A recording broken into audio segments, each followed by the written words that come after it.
तर एक breaking news समोर येते। उमेदच्या आंदोलनासाठी राज्यभरातील महिला एकवटल्यात। महिला कर्मचारी नागपुरात ठाण मांडून बसल्यात। महिला कर्मचाऱ्यांमुळे यशवंत स्टेडियम 75% भरून गेले। तर या महिला कर्मचाऱ्यांशी संवाद साधला आमचे लोकशाही मराठीचे प्रतिनिधी मनोज ताजने।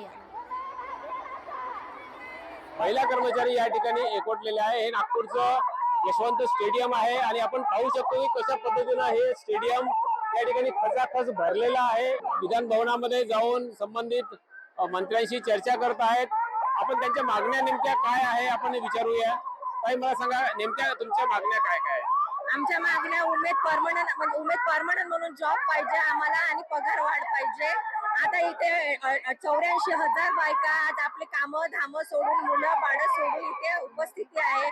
आज तिकडे त्यांच्या घरी सगळे लोक वाट पाहतात आणि आमची मागणी पूर्ण होत नाही आणि आम्हाला उमेद परमनंट पाहिजे। गेल्या कित्येक वर्षापासून उमेद अभियानामध्ये काम करत आहोत। तर आता आम्हाला उमेद अभियान म्हणून स्वतंत्र विभाग म्हणून कायमस्वरूपी उमेद अभियान आम्हाला कायमस्वरूपी करण्यात यावं।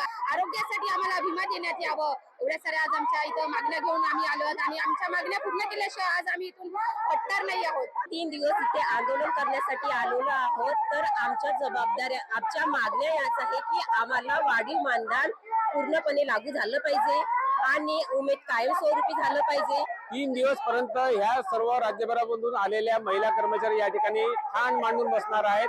त्यामुळे प्रशासन आता यांची दखल घेते का हेच आता बघावं लागेल। मनोज ताजने, लोकशाही मराठी, नागपूर। लोकशाही मराठी ऐका, पहा, जागरूक रहा।